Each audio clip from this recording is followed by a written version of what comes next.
Bakit may kamatayan? Bakit tayo nabuhay sa mundo tapos in the end mamamatay rin naman? Sa totoo lang, hindi kalooban ng Diyos na mamatay tayo at mapahamak. Nung creation, nung nilikha ng Diyos ang mundo, walang kamatayan, walang sakit, walang pagdurusa. Genesis chapter 1 verse 30, pinagmasdan ng Diyos ang lahat niyang ginawa at lubos siyang nasiyahan. Kaya lang nagkaroon ng kamatayan o nakapasok yung kamatayan sa buhay ng tao dahil sa isang pagkakasala. Dito nagsimula yung kamatayan. Genesis chapter 2, sinabi niya sa tao, makakain mo ang alinmang bungang kahoy sa halamanan, maliban sa bunga ng punong kahoy na nagbibigay ng kaalaman tungkol sa mabuti at masama. Huwag na huwag mong kakainin ang bunga ngayon, sapagkat sa araw na kainin mo yon ay mamamatay ka.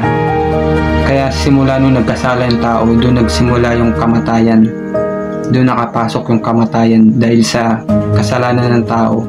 Pero hindi hinayaan ng Diyos na hanggang doon na lang ang lahat, napabayaan niya na lang na mamatay yung tao, kundi siya rin mismo ay bumaba mula sa langit, bumaba sa lupa, nagkatawang tao para iligtas sa kamatayan yung tao.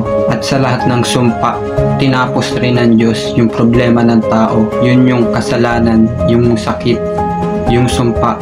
Siya rin yung nagtapos ng lahat ng mga problema ng sangkatauhan. Kaya pagdating ng araw, lahat tayong tao pagkatapos natin mamatay, iisa lang yung haharapin natin. Lahat tayo, haharap tayo sa Diyos, haharap tayo sa araw ng paghuhukom. Hebreo chapter 9, minsan lang sa tao ang mamatay, pagkatapos ay paghuhukom.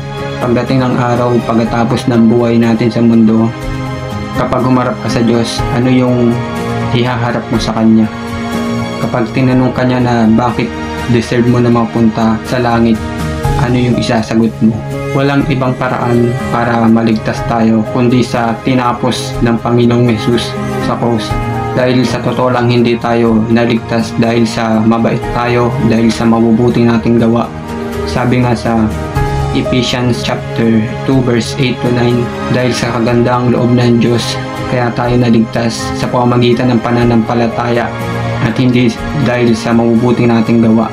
Wala tayong ibang pagkakatiwalaan sa araw ng paghukom kapag dumating yung panahon na yun, kundi sa tinapos lang ng Panginoong Jesus. Acts chapter 4 verse 12, ang Jesus na ito, sa Kanya lamang matatagpuan ang kaligtasan, sapagkat walang ibang pangalan sa buong daigdig na ibinigay ng Diyos sa mga tao upang tayo ay maligtas.